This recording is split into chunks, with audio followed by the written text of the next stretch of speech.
Bonjour, good morning. Like Gordon, I apologize that my French is not sufficient for me to present in French, but I would embarrass myself if I tried to. My talk will be about the three topics in this title with an opportunity to take your questions at the end. So first we'll start with recording methods, which you've seen a fair amount about at this point. This is a diagram I came up with a few years ago. This, as Gordon mentioned, used to be called the fourfold path because there are 4 different recording methods, different ways to capture data. As you've seen, they are available in every element chapter in RDA with an indication of their applicability. You can use more than one of these. You are not limited to only using one in your cataloging if you think it's a good idea. For example, you could both transcribe the publisher and provide an access point for the publisher. Each chapter will be helpful. I'm trying to do this and look at my notes at the same time. I'll go into each one of these in a little more detail, so imprint this image on your mind if you care to. Let's first take a look at unstructured description. What on earth is this? It's transcribed from the manifestation. You take what you see, or in US we sometimes call this WYSIWYG, what you see is what you get. It can be something that's taken from the manifestation you're cataloging, or something from a reference source that you use. You're still transcribing information. Or it can be free text that you've come up with on your own. We do this right now in current MARC cataloging. We transcribe title pages, we create notes, and we use uncontrolled vocabulary terms. The major uses of unstructured description are to represent how the manifestation presents itself, and for recording non-standard or local terminology for a particular part of the description, and that includes subject access. However, if you're looking about how you're going to retrieve on this information, your only choice is keyword indexing, because it is, by nature, uncontrolled. Some examples here include transcriptions of titles, or statements of responsibility, or publishers, and the creation of notes about bibliographical references, medium of performance for musical works in a compilation, or how the text is presented in its published form. Now, structured description is data that's been recorded for use in a particular sequence. These are standardized strings designed for humans to use. We do this right now in our MARC cataloging when we create an authorized access point for a person, or a corporate body, or a work. We standardize this data, too, when we record a contents note or create a publication statement.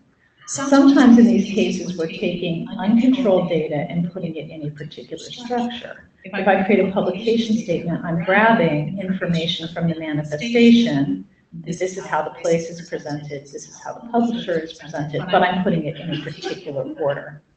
So this, too, is a structured description, as is when I use controlled vocabulary terms assigning a particular subject to an item when I'm taking it from a controlled term. Access or retrieval for this kind of description includes browsing indexes, direct searching, and keywords. Here are some structured description examples, which include authorized access points for persons, corporate bodies, works, places, contents notes, which clearly have a structure, and RDA terms for content type and media type. Identifiers. Now, what are these? It's a label assigned by an agency to help with identification. It normally follows some sort of pattern established by that agency. It may also contain some hidden meaning. For example, ISBNs include information about both the country and the publisher in numeric form. If you know the code, you can figure it out. Ideally, but sadly not always, the identifier is unique within the assigning agency. Now, we all are aware of those publishers who use ISBNs for different publications, so that's what I mean. Ideally, they are unique. However, the same identifier can be used by different publishers to refer to completely different things. I can say this is 1, 2, 3, 4, and you can say this is 1, 2, 3, 4, and they can be completely different things. Both humans and machines use identifiers for retrieval. These are usually more precise than an unstructured or a structured description. And we do this now in our MARC cataloging, when we record ISBNs, ISSNs, ISNIs, music publisher numbers, and so forth. Access and retrieval in this case includes browsing indexes, direct searching, and keywords, as well as implementation and relational database applications. And here are some identifier examples, and I feel no guilt for not reading out these. You can see, however, that ISBNs, ISSNs, ISNIs, authority control numbers from Library and Archives Canada, VIAF, Universal Product Code, all of these things are types of identifiers. Now, what's the difference between an identifier and an IRI or a URI? Well, it's really whether it's actionable in a global environment. The Internationalized Resource Identifier is an Internet Protocol standard that provides unique identification in that global context. URIs are a subset of IRIs. As actionable links, their use in library data will allow for greater discovery of our information by the web. These are now being used in linked data applications. They're designed for smart machine applications and may be quite difficult for humans to interpret as they appear, as you will see from these examples. If I'm just looking at these URIs and trying to figure out what these numbers at the end of the strings mean, I'm really going to be lost. I might have some idea the first one is an RDA element of some kind, and the M might tell me it has to do with manifestation, but beyond that, the P with the 5 letters after it means nothing to me as a human. And you can see that that's true for other sources as well. Anything from Wikidata or the FAST terminology for bagels from WorldCat.org. And I did pick that specifically because I know about the reputation of Montreal bagels. So what this looks like, a little bit different from some of the things you've seen, but along the same lines. If I have trying to describe here the link, how to link the English translation of Elie Wiesel's Le Kassenberg with the translator of the edition, Catherine Temerson, I can use the idloc.gov authority link for the English translation of the work, use the RDA relationship has translator, and then link it to the idloc.gov for the translator herself. And that's how this becomes machine actionable. The linked data then would let me find the connections I'm interested in, even in this pair, rather than having catalogers make such assumptions and judgments about what's relevant to a user. Perhaps a user wants to know the other works that Temerson has translated, which includes 2 other books by Wiesel, as well as books by more than a dozen other authors. So in practice, this is what the recording section of the instructions look like for the element media type. And in most of these cases, I have cut off the instruction display for readability. So this is one of those where you're just going to have to trust me that the instructions continue. The recording portion of the chapter starts with general recording instructions, which apply regardless of what recording method you're using. In the section, you can see that there's a condition which is followed by 3 different options. Gordon mentioned this earlier. A policy statement may indicate which one of these options is preferred, or it might leave the decision up to cataloger judgment. And we found when we first implemented RDA that catalogers liked cataloger judgment until they really wanted specific guidance. Like, trust me, wait, what do I do? Next comes the instructions for recording an unstructured description. This section starts with an option box, which is not preceded by 1 or more conditions.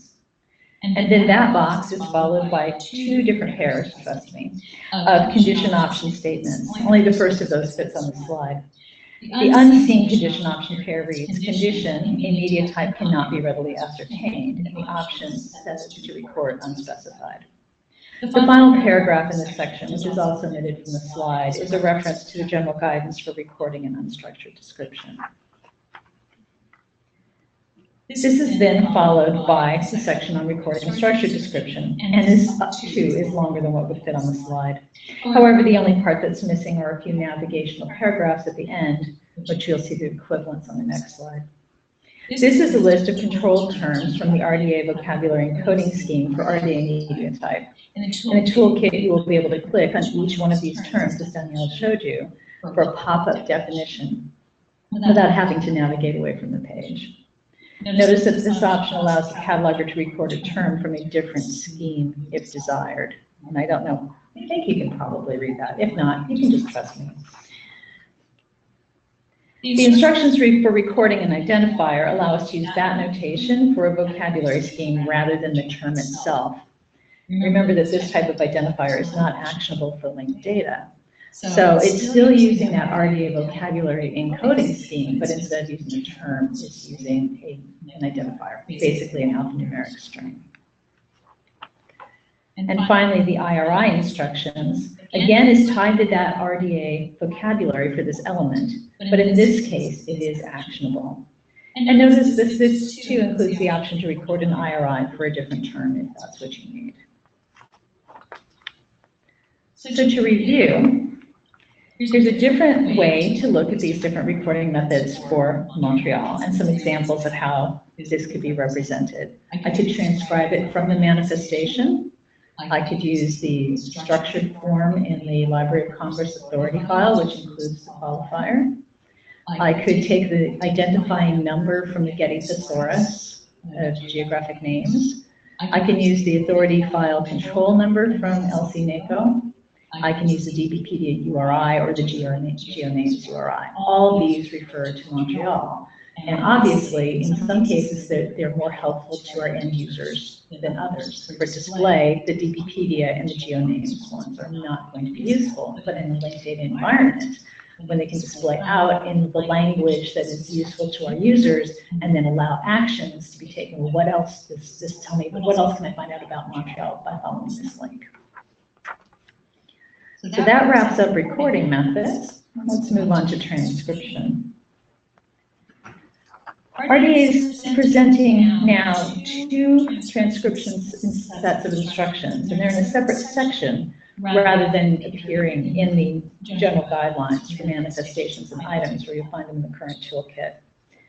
In addition, this new type of transcription has been introduced as basic. What's in RDA, as you know and love it now, is this normalized version. We take a lot of things that we say we're transcribing, but we don't copy exactly what we see.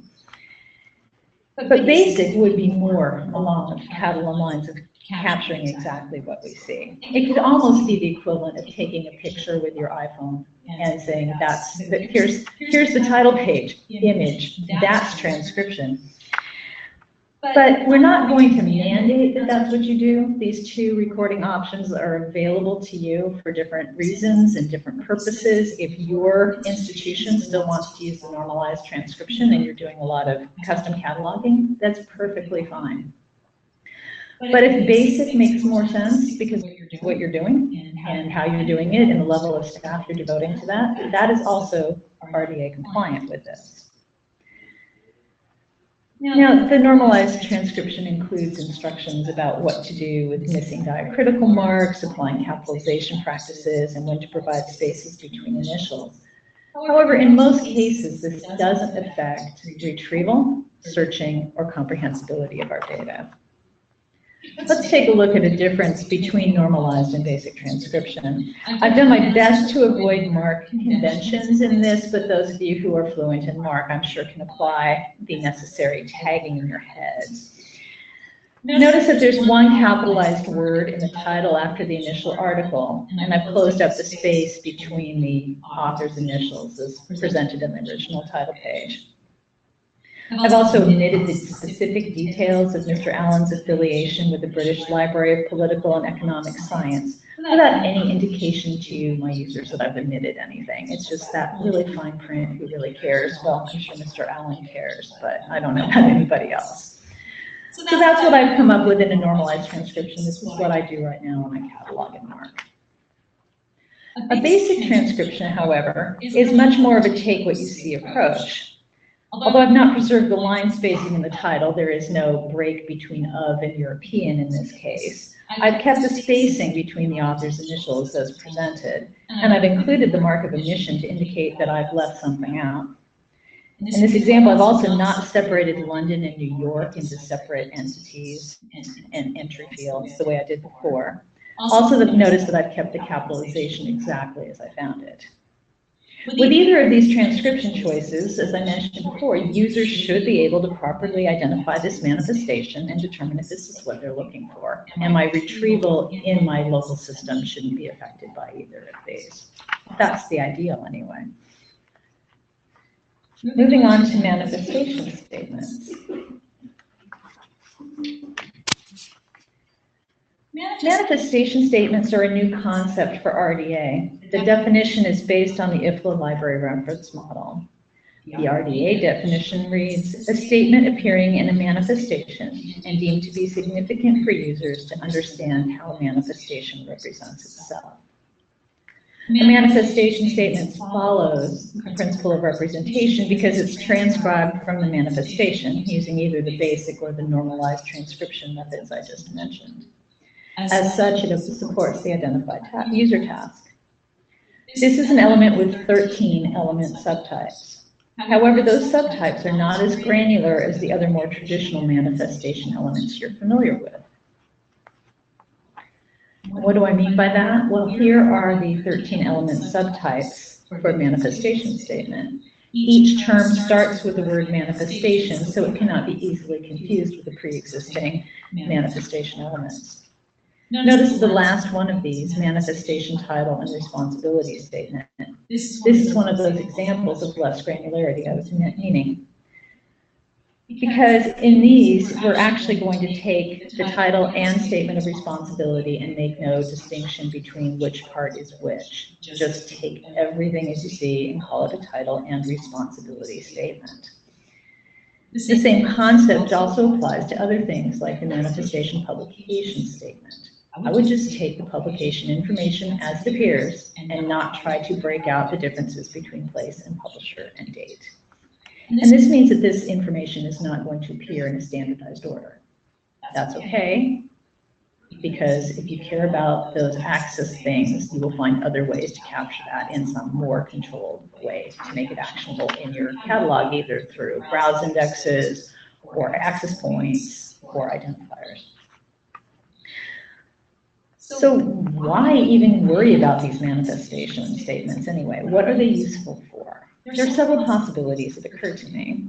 Perhaps the most pressing is the one Gordon mentioned earlier, national libraries that are ingesting large amounts of bibliographic metadata and don't have the time or resources to provide detailed cataloging. Often libraries can capture and reuse machine transcription derived from both digitized and born digital manifestations, and then map the information to a manifestation statement or one of its more specific subtypes.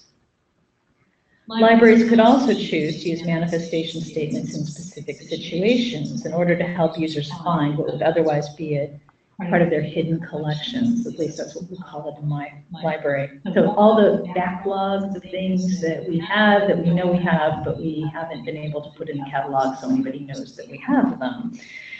So using this for uncatalogued backlogs, sort of a quick and dirty approach to cataloging, and then maybe revisiting that once it's circulated and providing fuller cataloging now that we know that there's at least one user out there who cared enough to find it and circulate it. In addition, early printed resource catalogers may find this manifestation statement approach helpful so that they don't need to spend the time parsing grammatically complex or ambiguous publication statements into separate manifestation elements for place and publisher and date. So there are a bunch of different reasons why you might decide to use one of these. Now, I'm happy to take your questions.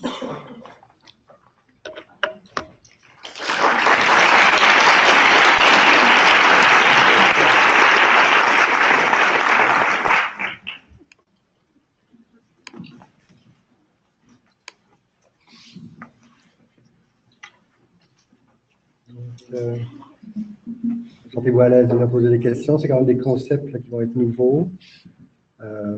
Sinon, une question. You were referring to IRI as actionable. Yes. But could it be that IRL are actionable and IRD is name IRN like IRL? Is this a difference? I'm not familiar with the other, the IRN or the IRL.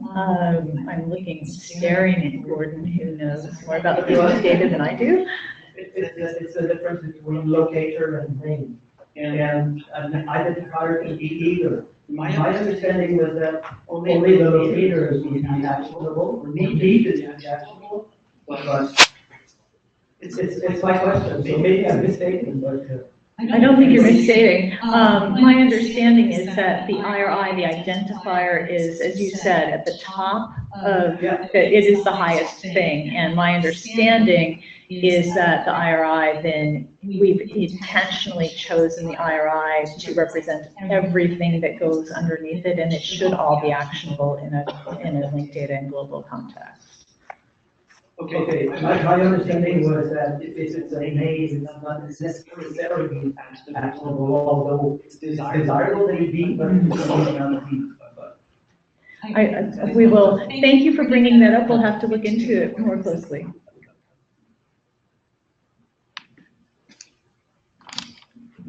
D'autres questions? So I think Kathy must have been crystal clear in her explanations. So merci beaucoup.